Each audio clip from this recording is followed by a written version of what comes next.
Bonjour à tous, bienvenue. Merci de vous joindre à nous pour notre webinaire sur la transition vers les nouveaux fluides frigorigènes, où Eric, notre présentateur, va vous présenter les outils essentiels. Donc, je suis Julie, Eric vous fera la formation. Nous sommes tous les deux en direct, chacun de chez soi. Concernant les informations pratiques, donc vous devez m'entendre et voir une présentation sur vos écrans. Votre micro est automatiquement coupé par défaut. Donc, si vous avez des questions, il faut utiliser le panneau qui est sur la droite de votre écran qui s'appelle questions. Vous pouvez saisir vos questions, on les lit et on y répondra donc au fur et à mesure ou surtout à la fin de la présentation lors du temps d'échange. Si jamais nous n'avions pas le temps d'y répondre, toutes vos questions sont enregistrées. Donc, on pourra y répondre a posteriori par mail en revenant directement vers chacun d'entre vous. Pour les informations, ce webinaire est également enregistré. Donc, nous vous enverrons la présentation qui va défiler sur vos écrans ainsi qu'un enregistrement si vous souhaitez réécouter cette formation. Voilà, je laisse la parole à Eric qui va démarrer cette formation. Très bien, merci Julie. Bonjour à tous. Merci de vous être connectés pour ce nouveau webinaire qui est donc consacré à la transition vers les nouveaux fluides frigorigènes avec un focus sur les outils que nous mettons à votre disposition pour faciliter votre travail sur ce sujet de la transition. Donc, quelques éléments un petit peu de contexte général pour introduire le sujet et puis planter un peu le décor. Donc, le contexte et les conséquences sur le fluide frigorigène. Le contexte, comme vous le savez, c'est un contexte réglementaire assez fort au niveau européen, notamment, et parfois au niveau national, comme en France, avec des taxes sur les HFC. Donc, un contexte réglementaire qui pousse à aller vers des fluides qu'on avait l'habitude d'utiliser, plutôt des HFC, vers des fluides de nouvelle génération, dont l'impact sur l'effet de serre est beaucoup plus faible. Et cet impact est mesuré notamment avec un indicateur qui s'appelle le PRG, le pouvoir de réchauffement global.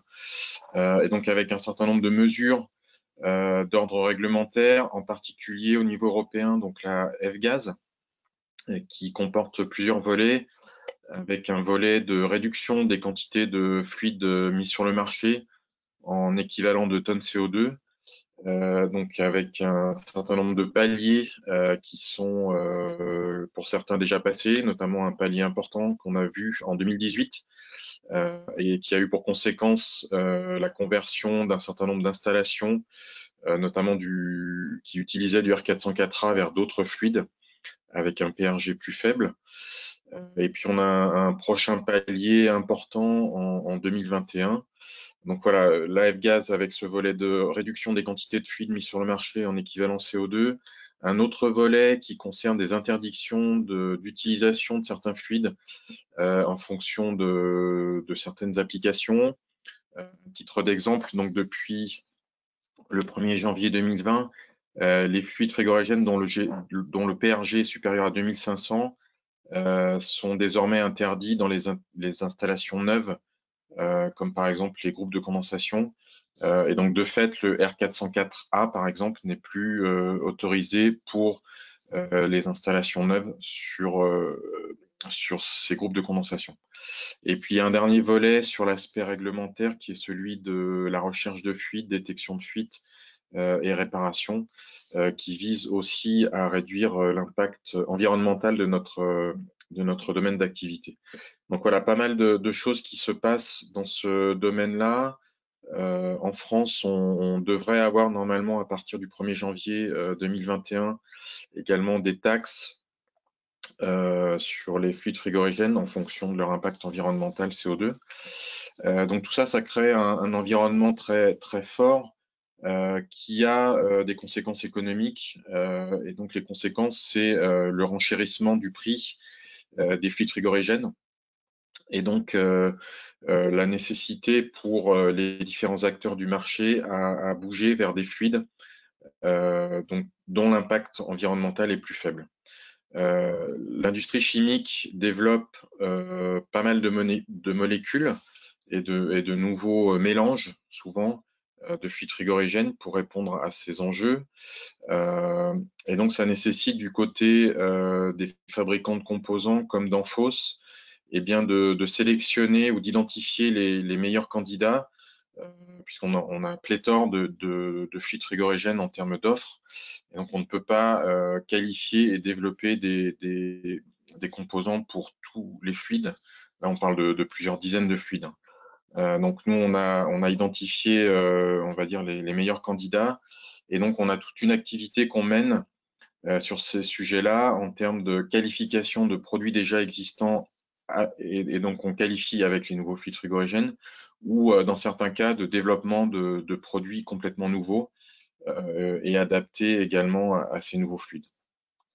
Et donc l'idée ou l'objectif pour nous évidemment c'est de vous mettre à disposition ces composants pour que vous puissiez les mettre en œuvre, soit sur des conversions d'installation, c'est des choses qui se déroulent je dirais relativement fréquemment, comme je l'évoquais précédemment sur par exemple les migrations du R404A vers d'autres fluides.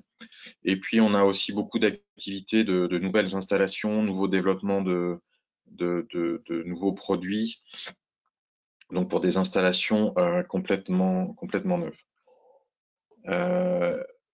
On a listé sur les 2 slides qui suivent notre vision sur les meilleurs candidats qui sont identifiés à court terme et à long terme en fonction des types d'applications. On reprend sur ce slide notre vision pour le froid commercial. On ne va pas rentrer dans le détail puisqu'on le voit, donc comme je le disais, on a beaucoup de candidats. Globalement, le paysage, c'est, on va dire, une évolution vers des fluides à GWP, donc en anglais Global Warming Potential, équivalent de PRG en français, pouvoir de réchauffement global des fluides. Donc on va migrer vers des fluides à GWP faibles, qui vont être globalement inférieurs à 1000 pour la majorité d'entre eux, voire très faibles pour les fluides naturels. Et donc on va migrer vers ce type de fluide-là. Et on a également pour donc les applications d'air conditionné et de pompe à chaleur également un mouvement dans cette direction-là. Donc on travaille chez Danfoss sur les différents fluides que vous voyez répertoriés ici. Et donc on va voir dans la suite de la présentation eh bien, comment on peut vous aider à sélectionner les produits en fonction je dirais des activités que vous avez à mener, soit de conversion d'installations existantes, soit de développement d'installations nouvelles. Donc les éléments qu'on verra aujourd'hui, on commencera par une activité, enfin les activités qui sont liées au rétrofit, conversion d'installation. On abordera dans ce cadre-là l'application smartphone Low GWP Tool. Ensuite, donc le cœur de la présentation sera consacré au logiciel Cool Selector. Donc, je vous ferai quelques démonstrations de sélection. Et puis, on conclura donc avec un aperçu sur d'autres applications comme la réglette fluide frigorigène et puis d'autres outils numériques qu'on vous met à disposition gratuitement. Donc, pour commencer, les activités de rétrofit ou de conversion d'installation. Donc, on a édité un document qui s'appelle donc le guide pour la conversion d'installation et l'utilisation de fluides frigorigènes à glissement de température élevée. Ce document a été traduit en une vingtaine de langues, dont le français. Il est téléchargeable à l'adresse suivante, donc réfrigérantsansaccent.danfoss.com et vous donnera un certain nombre d'indications donc pour vous guider dans la transition et dans la conversion des installations, notamment sur les aspects qui sont liés aux fluides à glissement, puisque ce sont des mélanges de fluides frigorigènes qu'on voit de plus en plus apparaître et qui présentent donc des glissements de température au cours du changement de phase, c'est-à-dire que soit l'évaporation, soit la condensation ne se passe pas à température constante, mais la température évolue au cours du changement de phase. Et donc, ces éléments-là sont à prendre en compte pour la sélection, notamment des échangeurs de chaleur et en particulier pour les évaporateurs.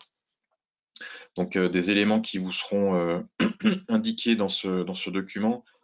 Peut-être un point particulier qu'on va relever sur les aspects de conversion qui concernent potentiellement des conversions que certains souhaiteraient faire vers des fluides inflammables ou légèrement inflammables. Aujourd'hui, la majorité des fluides qui sont utilisés dans notre domaine d'activité sont plutôt des fluides qui sont classés en catégorie A1. Donc A1 veut dire non inflammable et non toxique. Donc ce sont on va dire les HFC classiques comme le 404, le R410A pour l'air conditionné, par exemple, le R134A. Demain, pour pouvoir atteindre des fluides dont l'impact environnemental sur l'effet de serre est plus faible, on va devoir migrer vers des fluides qui vont devenir, pour certains, légèrement inflammables et qui sont classés en catégorie A2L, et pour d'autres, des fluides très inflammables classés en catégorie A3, comme par exemple le propane ou l'isobutane. La conversion d'installations existantes vers des fluides inflammables, légèrement inflammables ou très inflammables, n'est formellement pas interdite par la réglementation. Par contre, elle nécessite la requalification complète du dossier de conformité de la machine, ce qui peut générer des coûts évidemment très importants, une complexité importante et potentiellement aussi des risques à la clé. Donc, bien que la réglementation ne l'interdise pas formellement, c'est une direction dans laquelle on ne vous conseille pas d'aller et on vous conseille plutôt de partir de la page blanche, on va dire, et d'une installation neuve si vous souhaitez utiliser des fluides A2L ou A3 afin de gérer au mieux tous les aspects qui sont liés au risque. Voilà. Donc, conversion A1 vers A2L ou A3, pas interdit, mais très, très compliqué. Donc, quelques éléments, on revient au cours de la présentation, donc sur la conversion. Lorsque vous voulez faire une conversion, donc plutôt d'un fluide A1 vers un autre fluide A1, la première chose à faire, c'est de faire un état des lieux de l'installation. On reprend sur ce slide un schéma, on va dire, assez traditionnel d'installation frigorifique. Donc, première étape, répertorier tous les composants qui peuvent être présents sur cette installation pour vous assurer de leur compatibilité et de leur adéquation avec le nouveau fluide frigorigène. En ce qui concerne les aspects liés, par exemple, à la compatibilité chimique des composants avec des composants frigorifiques avec les nouveaux fluides frigorigènes, ou à la question le composant est-il qualifié pour ce nouveau fluide frigorigène, toutes ces activités-là sont menées de notre côté, donc ce n'est pas à vous de vérifier cette compatibilité, ce sont des choses qui ont été faites chez nous. Et donc, si vous avez des questions à ce sujet-là, n'hésitez pas à nous consulter ou à vous référer à Cool Selector, et je vous montrerai ensuite où on peut trouver des informations sur les composants qui sont qualifiés ou non qualifiés. Donc voilà par exemple une source d'information qu'on appelle la brochure réfrigérant à faible PRG, dans laquelle on peut trouver, en fonction du type de composant qu'on recherche ou qui nous intéresse, s'il est qualifié ou non pour le nouveau fluide. Donc le document se présente de cette manière-là. C'est un petit livret de quelques pages. Vous pouvez le télécharger gratuitement à l'adresse, sur notre espace technique, à l'adresse faq.danfoss.fr. Il y a plusieurs rubriques sur cette page internet et vous en avez une qui est consacrée aux produits Danfoss et aux fluides frigorigènes de 4e génération. Et donc dans cette section, vous allez trouver un lien qui va vous emmener directement vers ce document, dont la dernière version a été publiée au mois de février.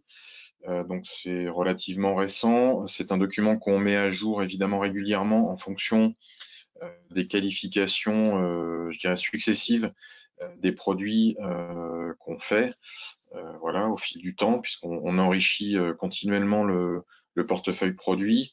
Et puis donc quand vous allez ouvrir ce document, vous allez trouver des tableaux pour lesquels on donne par exemple cet extrait. Et donc vous allez trouver par exemple pour les détendeurs thermostatiques ici, en fonction de la gamme de produits, sont-ils qualifiés pour le 1234YF, pour le R32, etc. Donc vous allez pouvoir de cette manière-là identifier assez facilement si le produit est qualifié ou non. Donc c'est une source d'information assez intéressante. Si vous avez toutefois des questions, si vous ne trouvez pas le produit que vous recherchez, n'hésitez pas à nous consulter parce que, comme je l'indiquais, on est en perpétuel travail sur ces sujets-là et donc on enrichit le document. Donc on ne peut pas le faire, on ne peut pas faire, je dirais, de mise à jour en, en permanence. Donc il est possible que certains fluides aient été qualifiés avec des composants et que ce document n'en tienne pas encore compte. Un autre outil qui sera intéressant lorsque vous voudrez faire la conversion d'une installation, c'est un petit utilitaire qui se trouve dans Cool Selector. Donc quand vous allez ouvrir Cool Selector, vous allez dans l'application ou l'onglet Application commerciale et vous allez choisir et cliquer sur le bouton Outils de conversion rétrofit. Donc vous allez arriver sur cette page donc, sur laquelle on va identifier avec un petit menu déroulant donc le fluide qui était présent à l'origine dans l'installation, R404A, le fluide qu'on souhaite introduire dans l'installation. Ici, on a choisi à titre d'exemple R449A. On choisit le type d'application. Est-ce que c'est de la réfrigération moyenne température, basse température, de l'air conditionné? On peut aussi définir ses propres conditions d'installation, d'utilisation. Donc ici, on a choisi l'exemple réfrigération moyenne température avec donc des valeurs, je dirais, standards pour la température d'évaporation qui est à -10 et la température de condensation qui est à +40. Et donc, une fois qu'on a renseigné ces différents champs, on voit apparaître sur le synoptique qui est en dessous un certain nombre de cases qui vont s'allumer en vert, en orange ou en rouge. Donc, vert ou orange signifie qu'a priori, il y a assez peu de difficultés sur ces points-là ou que c'est OK. Sur les points qui sont en rouge, on va donc en cliquant sur le petit point d'exclamation pouvoir accéder à un message d'alerte qui vous dit attention, vanne surdimensionnée, risque de dysfonctionnement. Donc là, vous savez que si vous voulez convertir une installation du 404 au 449, il y a des questions importantes à se poser sur le dimensionnement du détendeur thermostatique. Donc c'est un point de vigilance important. On refait l'exercice R404A vers R449A, mais cette fois-ci en application basse température. Donc on n'évapore plus à -10, mais cette fois-ci on évapore à -30. Donc on retrouve toujours le message d'alerte sur la partie détendeur thermostatique. Et puis on a un nouveau message qui est apparu en orange foncé sur la température de refoulement. Donc le message indique que la température est élevée, différence de température de refoulement de plus 27,7 Kelvin. Donc là, le message, c'est en utilisant du R449A en basse température, la température de refoulement va augmenter et donc vous devez faire attention à surveiller ce point, donc soit en mettant par exemple un thermostat qui va protéger le compresseur vis-à-vis des échauffements, ou alors, si vous n'avez pas cette possibilité-là, en utilisant par exemple un fluide pour lesquels les températures de refoulement sont moins élevées, comme par exemple le R452A qui est plus adapté aux basses températures. Vous avez d'autres options, par exemple, si vous souhaitez utiliser du R449A en basse température, c'est d'utiliser des compresseurs avec injection liquide. Donc ça, ce sont des produits qu'on a à disposition dans notre catalogue produit. Et donc, dans ces cas-là, on va dériver une partie du liquide qui sort du condenseur et on va le détendre pour l'injecter au cours de la compression, donc sur des compresseurs qui sont spécifiquement validés et qualifiés pour ce type d'injection liquide. Et donc en injectant un petit peu de liquide contrôlé par la température de refoulement, eh bien on va pouvoir maîtriser cette valeur de température de refoulement. Voilà, donc on était sur la partie outils, donc Cool Selector. La procédure de conversion en elle-même, elle est relativement classique. Je dirais le point important, c'est de faire un relevé des paramètres de fonctionnement avant la conversion d'installation, donc avec le fluide d'origine, pour avoir un point de repère une fois que la conversion aura été effectuée. Donc relever l'ensemble des paramètres utiles, les pressions, les températures, les intensités qui vous serviront de guide. Ensuite, donc, on récupère le fluide, on récupère ou pas l'huile, c'est-à-dire que dans certains cas, le changement d'huile est nécessaire. Dans d'autres cas, on peut conserver l'huile en place dans le compresseur. Pour répondre aux questions que vous auriez sur la nécessité ou pas de changer l'huile, vous pouvez aussi vous référer à notre espace technique, faq.danfoss.fr, avec une section consacrée aux compresseurs et aux conversions d'installation d'un fluide vers un autre, faut-il ou pas changer d'huile. Donc vous trouverez ces informations-là sur cette page. Donc si besoin, on change l'huile, on charge la nouvelle huile.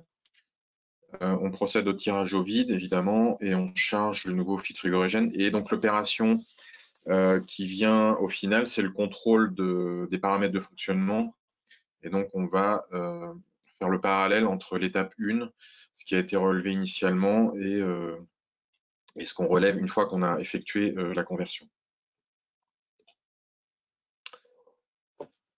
Donc l'outil maintenant, l'outil LOGWP, donc c'est une application smartphone qui est gratuite, que vous pouvez télécharger soit sur Android, soit sur iOS. C'est aussi un outil intéressant pour les conversions. Ça concerne cette fois donc la conversion des détendeurs thermostatiques avec des indications qui vous sont données sur est-il possible d'utiliser le détendeur qui est en place avec le nouveau fluide frigorigène? Oui, non. Et si oui, faut-il procéder à des réglages de ce détendeur, ouvrir le détendeur ou fermer le détendeur, ou ne pas procéder à aucun réglage? Donc l'application, une fois que vous l'avez lancée, elle se présente de cette manière-là.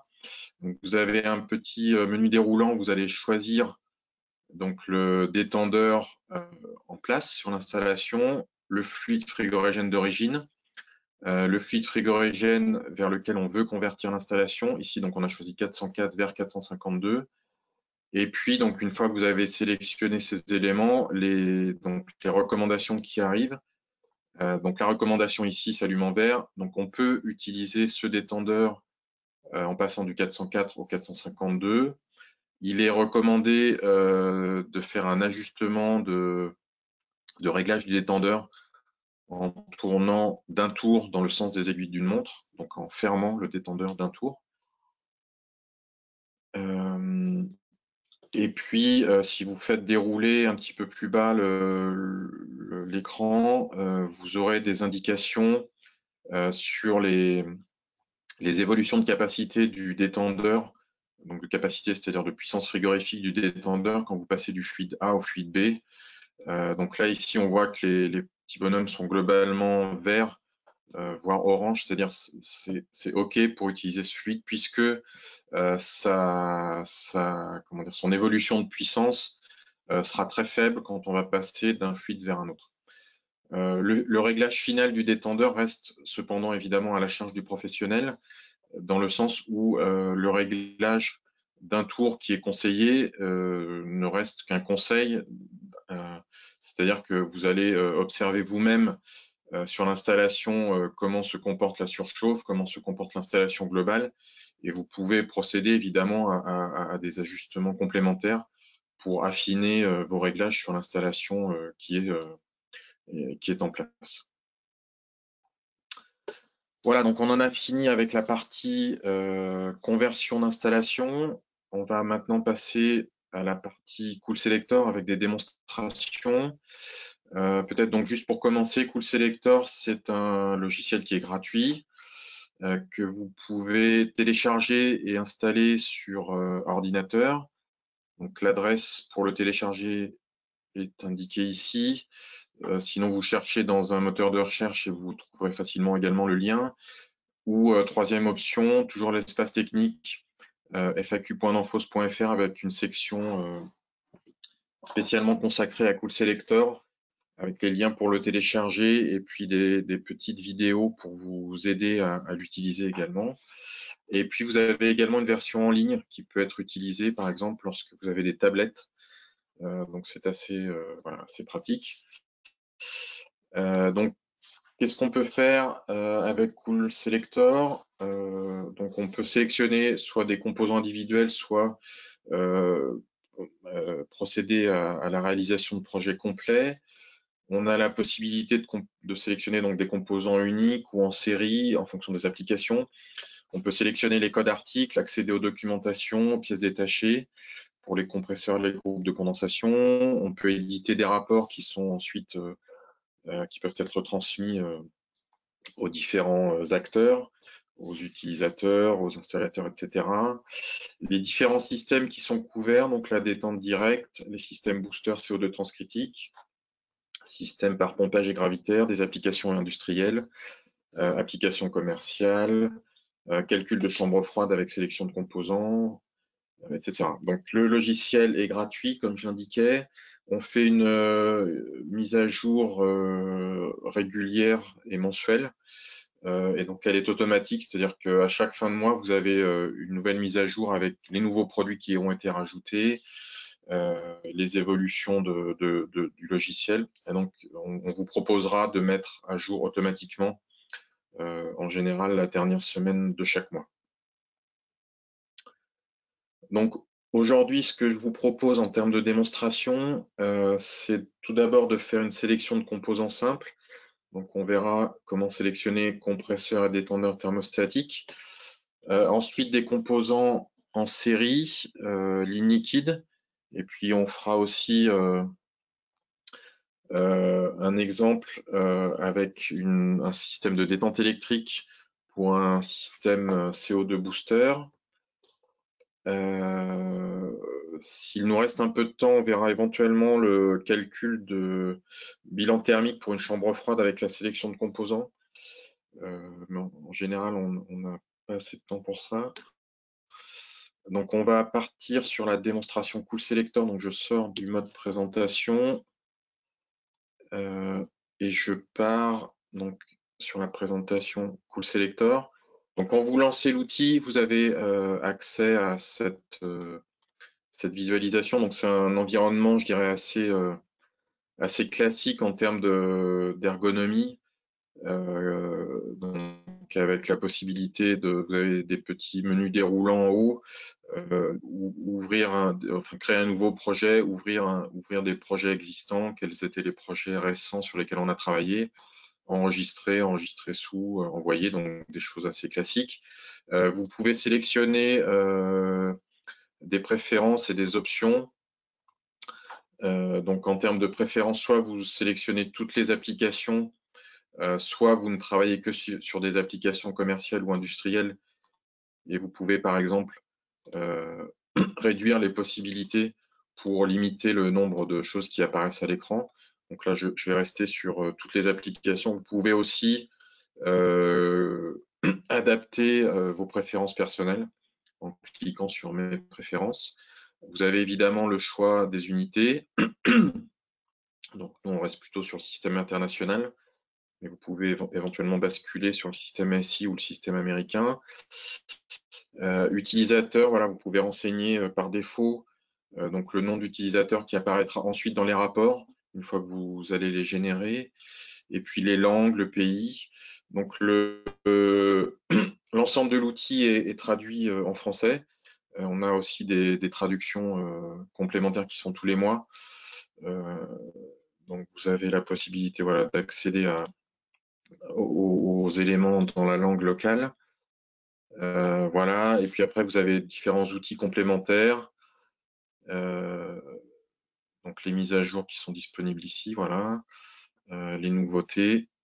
Donc voilà, un certain nombre de choses.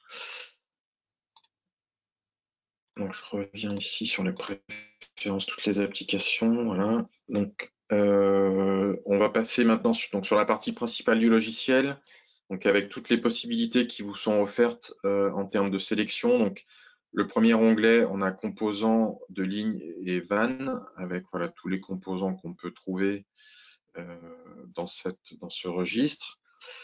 Ensuite, les possibilités de sélection de composants en série, avec cette fois-ci une orientation plus par type d'application. Donc ça, ce sont des exemples qu'on verra ensuite. Ensuite, les applications commerciales, je vous en parlais précédemment. Donc l'outil de conversion rétrofit qui se situe ici. Et puis l'outil qui permet de faire les bilans thermiques de chambre froide. Et ensuite la sélection des composants qui se situe voilà, dans cette section. Vous avez ici des applications industrielles, compresseurs, groupe de condensation, un volet consacré au contrôleur électronique et enfin aux capteurs et thermostats. Donc on va partir pour commencer sur la sélection d'un compresseur. Donc je clique sur compresseur. Donc voici à quoi ressemble l'outil une fois que vous le lancez sur la partie compresseur. Donc on a beaucoup d'informations et je vais vous expliquer comment elles sont organisées, sachant que le mode d'organisation et de présentation sur la page est globalement le même, quel que soit le type de produit, que ce soit un compresseur ou un détendeur, par exemple, ou un autre produit. Donc ici, dans cette partie qui est située à gauche, on va, je dirais, cadrer la demande par rapport à un certain nombre de critères. En l'occurrence, donc sur le compresseur, on peut sélectionner en fonction du type d'application. Donc, est-ce qu'on fait de la réfrigération ou du chauffage? Est-ce que c'est de la basse température ou de la moyenne température? Est-ce qu'on fait du conditionnement d'air? Donc là, on peut, par exemple, décocher. Aujourd'hui, on va plutôt travailler sur de la réfrigération. Donc, on décoche. En fait, en décochant, l'outil va enlever des filtres sur certains compresseurs qui ne sont pas adaptés euh, à la réfrigération et qui sont plutôt adaptés au conditionnement d'air. Donc voilà, là on va enlever tous les compresseurs spécifiques conditionnement d'air, tous les compresseurs spécifiques chauffage. Ensuite, vous avez donc le choix du fluide. Par défaut, on a tous les fluides frigorigènes, mais vous pouvez choisir en fonction de vos préférences. Ici, on va choisir le R513A, qui est un remplaçant, un candidat pour remplacer le R134A. Ensuite, des éléments sur l'alimentation électrique, 50 Hz, 60 Hz, courant continu. Donc là, on va prendre 50 Hz. Et puis ensuite, vous voyez que vous avez tous les différentes tensions qui sont envisageables. Donc là, on va partir sur du triphasé, 400 volts. Quel est le type de compresseur que je souhaite utiliser? Est-ce que c'est un compresseur à piston ou un compresseur scroll, vitesse fixe ou vitesse variable? Donc ici, on va partir sur scroll vitesse fixe. Donc à chaque fois, on va affiner je dirais la sélection. Vous pouvez cocher cette case ancien modèle. C'est parfois utile. Donc comme on fait évoluer nos produits, certains d'entre eux donc, deviennent obsolètes par définition. Vous pouvez malgré tout avoir besoin je dirais, de simuler et d'évaluer la puissance frigorifique que vous avez sur une installation en fonctionnement avec cet ancien modèle. Donc, en cliquant sur ancien modèle, vous allez pouvoir utiliser et rechercher des différents produits qui ne sont plus disponibles, mais pour lesquels on peut quand même accéder aux informations de puissance et de performance. Donc là, je vais décocher.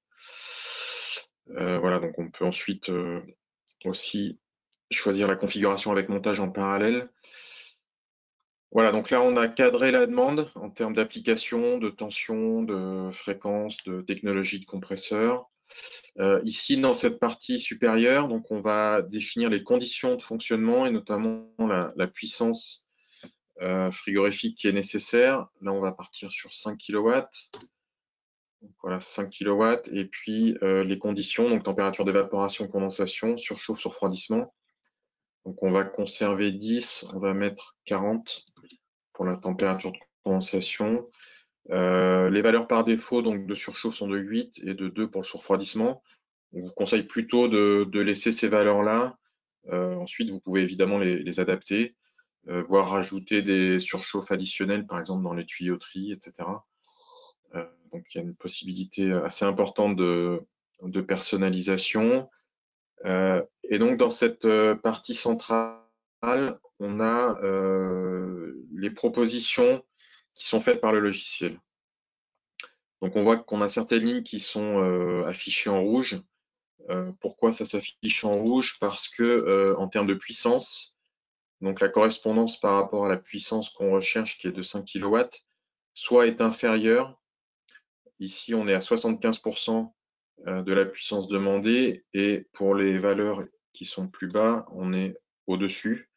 Donc le logiciel vous recommande deux compresseurs. Celui-ci qui est légèrement plus puissant que ce qui est souhaité, 107%, ou celui-là qui est à 91%. Donc ensuite, c'est à vous d'arbitrer. Est-ce que je peux me contenter de 91% ou est-ce que je préfère passer à la taille supérieure? Donc ici, on va prendre la taille supérieure, MLZ 038TK, donc c'est un compresseur scroll. Voilà, R513A, vitesse fixe, on a la vitesse de rotation, la puissance délivrée par le compresseur pour les conditions de fonctionnement définies, la puissance calorifique, l'efficacité du refroidissement, voilà, un certain nombre d'autres informations, l'intensité, la fréquence, etc. Et puis dans la partie basse, donc on accède à tout un tas d'autres informations encore plus détaillées, donc cette fois-ci sur le compresseur qui a été sélectionné. Donc on a des infos de performance sur la puissance frigorifique avec les courbes en fonction de la température d'évaporation, la consommation électrique, puissance calorifique, etc. Vous avez un onglet avec la plage de fonctionnement et le positionnement du point que vous avez saisi dans l'enveloppe de fonctionnement du compresseur. Donc l'enveloppe, c'est défini sur l'axe des X par la température d'évaporation et sur l'axe des ordonnées par la température de condensation. Donc le compresseur ou le point de fonctionnement du compresseur doit se situer à l'intérieur de cette enveloppe qui a été définie par Danfoss au cours des différentes qualifications qui sont conduites dans nos laboratoires. Et donc, il est important que le point de fonctionnement, ici, là, moins 10 plus 40, se situe à l'intérieur de cette enveloppe. Si vous aviez un point qui se situe à l'extérieur, vous auriez un message d'alerte. On peut d'ailleurs faire un essai. Voilà, donc là, vous n'avez aucune possibilité. Pourquoi? Parce que, évidemment, le compresseur n'est pas qualifié pour fonctionner en dehors de l'enveloppe. Et donc, on ne peut pas vous proposer de compresseur adapté à cette application. Donc voilà, bien vérifier que le point vert se situe à l'intérieur de l'enveloppe.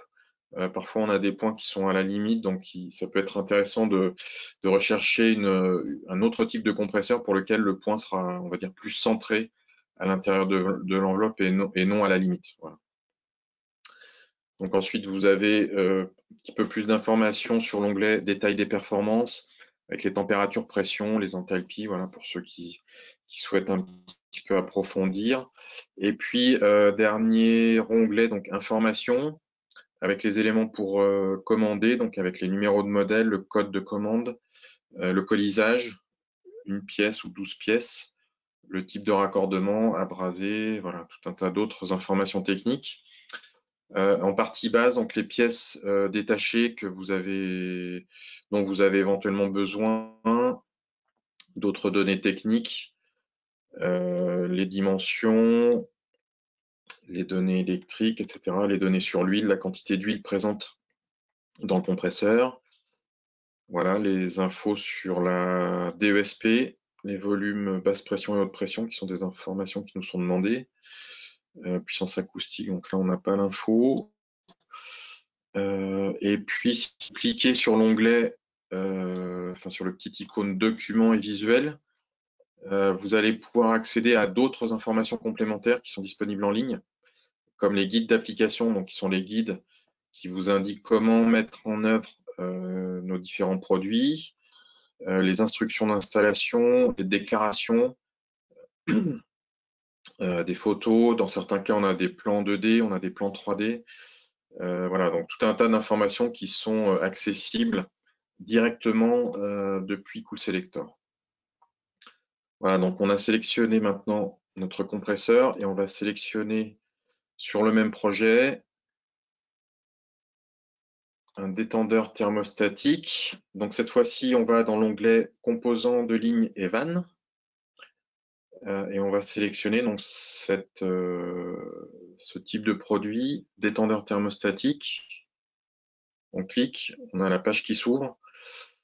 Donc on retrouve une organisation de pages relativement similaire à celle des compresseurs. Dans la partie gauche, donc on a, on va dire, les éléments généraux par rapport à cette installation. Donc, vous voyez que le logiciel, comme on est dans un projet spécifique, le logiciel a repris le fluide frigorigène qui était défini pour le choix du compresseur. Donc on réutilise directement le R173A. Là, vous allez choisir le type de détendeur qui vous intéresse. On va ici partir par exemple sur le T2. Vous avez une petite description du produit qui vous est donnée sur chaque pour chaque gamme. Et puis en haut, donc on retrouve les conditions de fonctionnement. Donc une fois de plus, le logiciel a repris les performances du compresseur que vous avez sélectionné précédemment. Donc ici, on a 5,328 kW qui correspond à la puissance frigorifique du compresseur sélectionné. Les conditions se retrouvent ici. Vous pouvez indiquer la perte de charge du distributeur, si vous en avez un sur l'installation, pour tenir compte de ce paramètre-là dans la sélection du détendeur. Et puis, donc, au centre, le logiciel vous propose cette taille, donc détendeur T2-6. On a en partie basse donc des informations de performance avec donc le positionnement par rapport à la courbe de puissance du détendeur, le positionnement du point de fonctionnement. Donc, on voit ici qu'on est à 90%, à peu près 89%, donc on est bien positionné. En termes de taille, toujours des informations de détail. Et puis à la fin, donc sur l'onglet sélection de numéro de code, donc on va aller choisir plus précisément le détendeur dont on a besoin en fonction d'autres critères. Donc on a MOP ou pas. Est-ce qu'on veut un MOP? Voilà, MOP à -10, à 0, à 15. La gamme de température, les connexions d'entrée, le type de connectique, FLAR à souder. Est-ce qu'on veut égalisation externe ou pas? Donc on met en place ces différents filtres et on choisit le produit. Donc là, on va avoir le corps et puis la taille de l'orifice qui sera sélectionné voilà, en partie basse. Voilà, donc on a sélectionné maintenant les différents produits et on peut, si on le souhaite, donc éditer un rapport. Donc on clique sur l'onglet, sur le menu rapport. Et donc on voit apparaître ce document. Donc ici, ça a été créé par moi, puisque c'était quelque chose qui est sélectionné directement dans les préférences. Donc vous aurez votre nom, prénom si vous l'avez mentionné. Vous pouvez ici, voilà, personnaliser. Et puis ici, donc choisir les pages et les informations que vous allez faire apparaître dans le document et dans le rapport. Donc par définition, je dirais par simplification, le logiciel ne choisit d'origine que le numéro de code ou les courbes de performance. Vous pouvez tout sélectionner. On clique sur mettre à jour.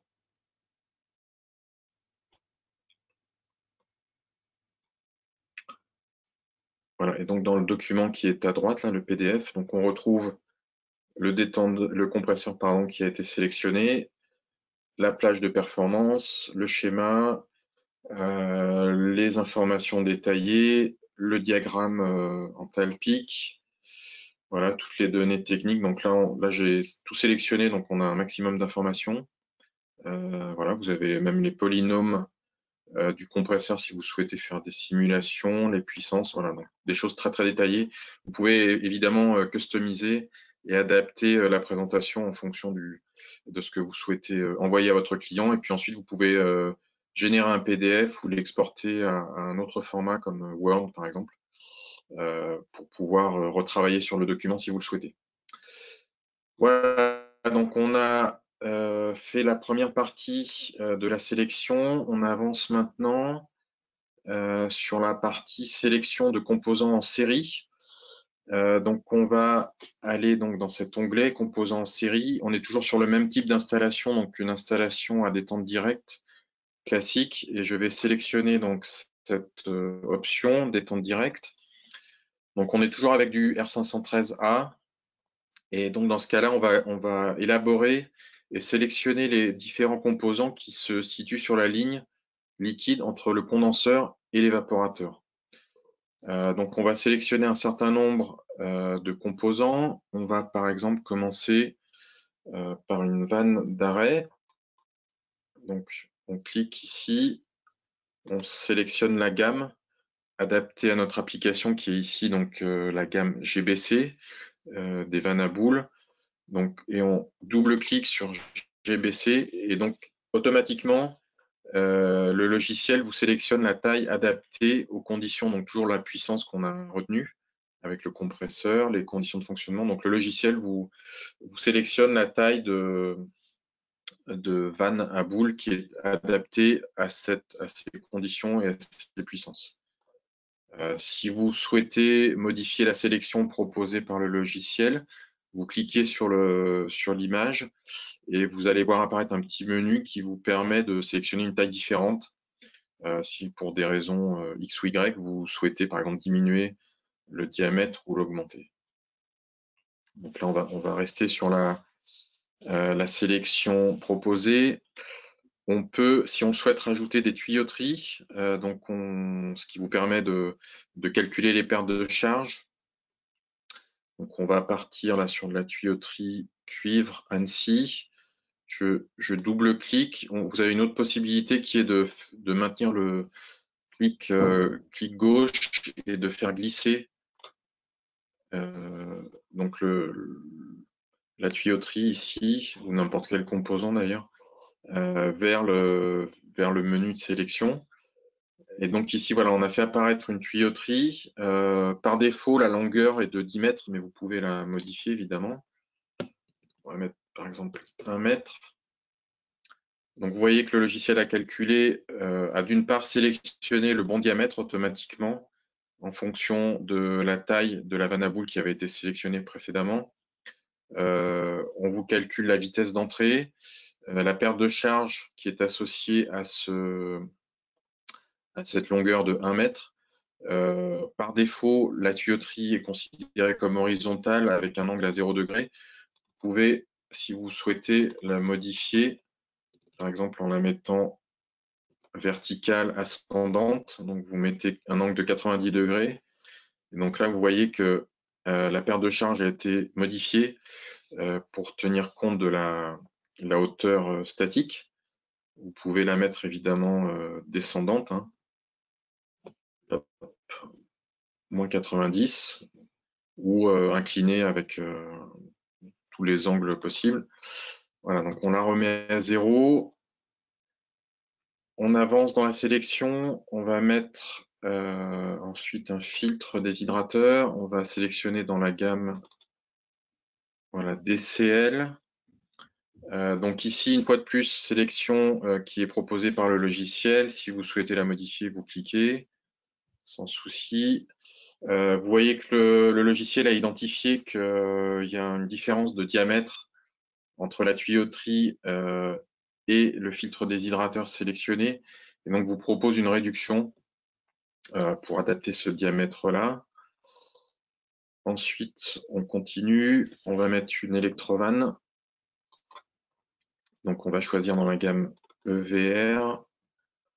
Voilà, donc là, le logiciel propose un élargissement de tuyauterie pour s'adapter à cette EVR-là.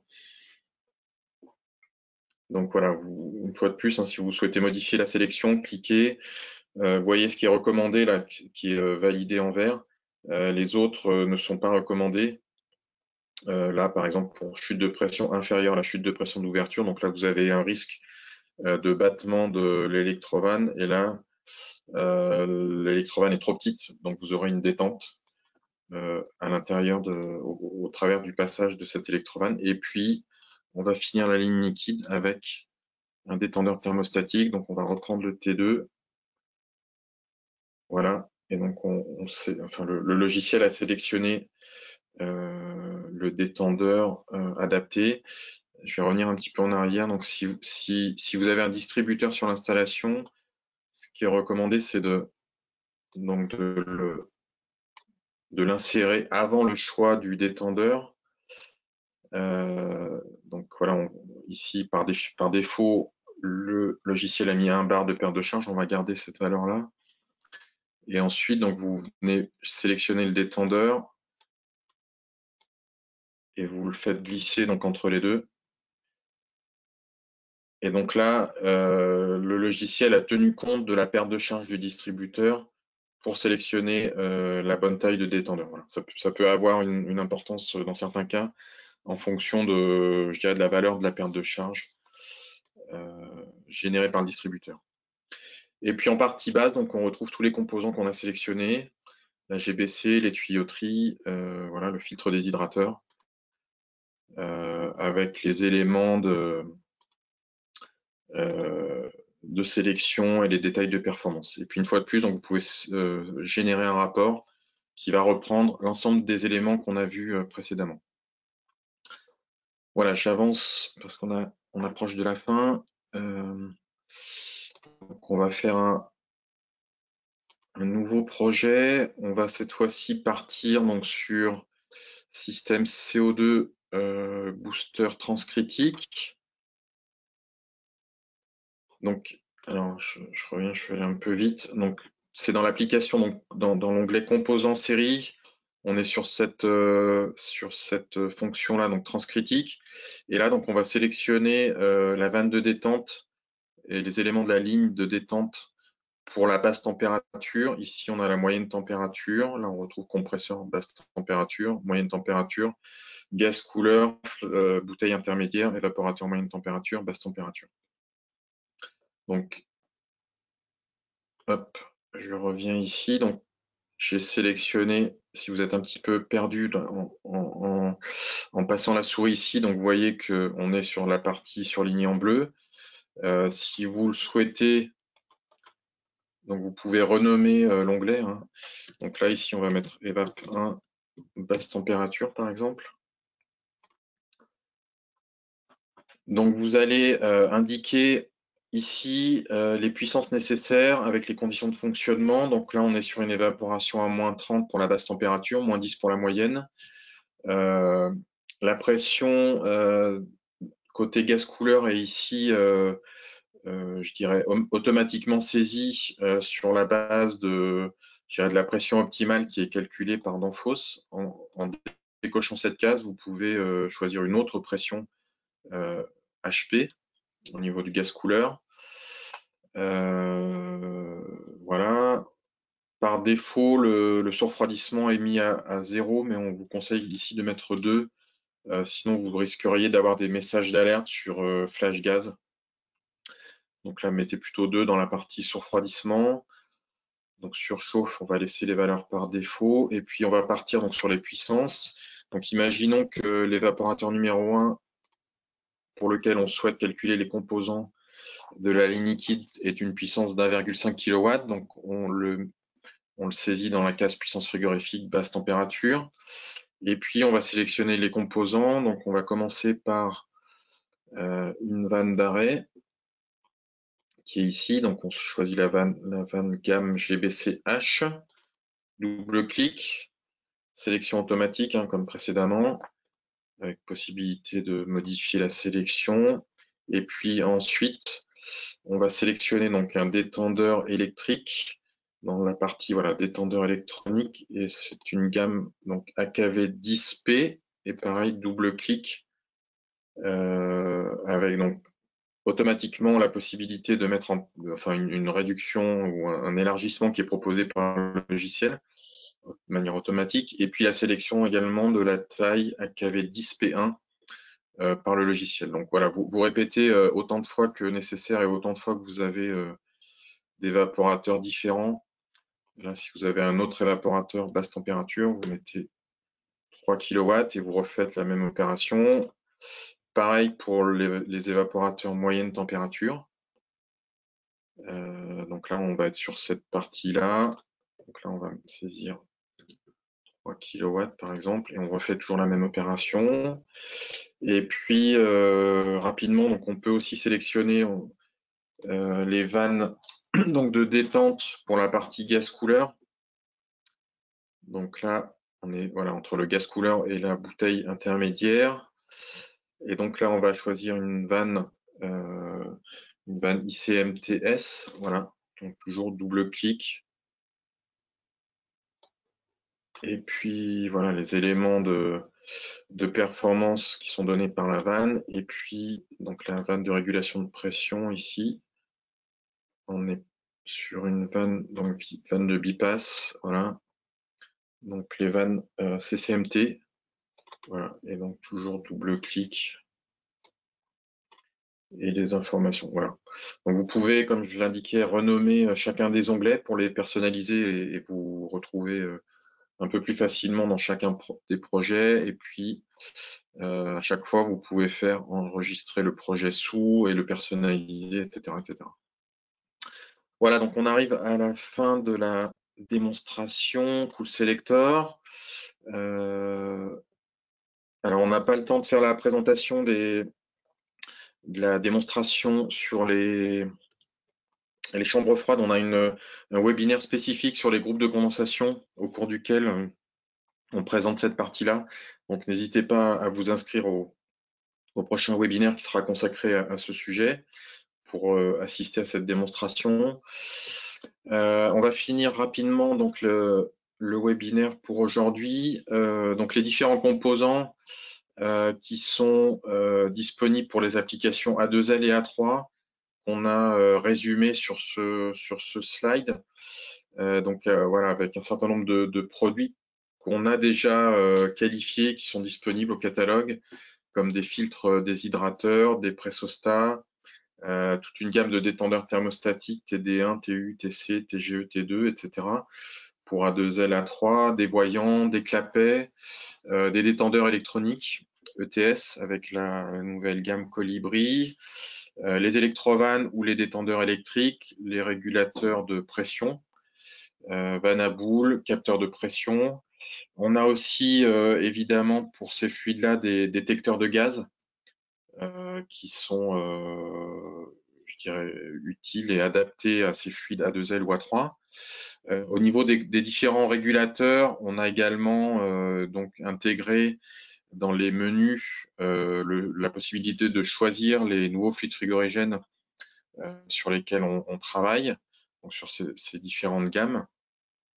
Et puis, on propose également des échangeurs de chaleur chez Danfoss, donc soit plaques brasées, notamment avec la gamme microplate qui vous permet de réduire substantiellement la quantité de fluide frigorigène mise en jeu par rapport aux plaques arêtes de poisson classiques. Et puis les batteries micro-canaux également qu'on a à notre portefeuille. Sur la partie food retail, vous avez aussi toute une offre assez importante, plus orientée, enfin beaucoup orientée sur le CO2. Voilà, donc avec on a vu des détendeurs électriques ou électroniques AKVP, CCMT, ICMP. Voilà, ensuite des détendeurs ici, des vannes à boules, des clapets, les multi-éjecteurs, les détecteurs de gaz. Voilà, donc toute une gamme adaptée aux applications food retail et en particulier au CO2. Les différentes ressources documentaires pour compléter ce que je vous ai présenté. Donc, dans Cool Selector, vous avez accès à un cahier d'exercices qui est dans l'onglet Aide, documentation, recueil de formation. Vous pouvez aussi accéder sur YouTube à des tutoriels qui, en quelques minutes, vous expliquent, on a l'exemple ici, comment sélectionner des composants en série, comment sélectionner une station de vanne ICF. Donc, on en a une bonne dizaine sur différents thèmes. Rapidement, donc les applications smartphone qu'on a à disposition. Donc, on a, je dirais, l'application la plus connue qui est la réglette fuite frigorigène, qui est maintenant disponible dans sa nouvelle version, donc intégrée je dirais, on a dans une seule application plusieurs utilitaires, donc comme la réglette, le lot GWP Tool, l'application de dépannage et l'application pièces de rechange Franc. Donc l'application réglette se présente de cette manière-là. On choisit son fluide et on entre la pression et donc l'application calcule la température de saturation ou inversement. Et on peut aussi faire défiler manuellement les pressions ici à gauche. Et puis en partie basse, donc plus d'informations sur le fluide avec son PRG, la température critique, etc. Voilà. Donc un panorama sur les autres applications. Donc j'en parlais, les pièces détachées industrielles. Donc avec cette application gratuite smartphone, donc plus orientée ammoniac et CO2. Le Magnetic Tool qui vous permet de détecter si une bobine est alimentée ou pas. Ou le Selector, on l'a vu, donc sous forme de logiciel. La réglette réfrigérant, on vient d'en parler. L'outil LoGWP Tool. Vous avez aussi Cool Code qui vous indique toute les significations des paramètres des différents régulateurs d'Enphos et également comment interpréter les paramètres défauts et les alarmes qui apparaissent.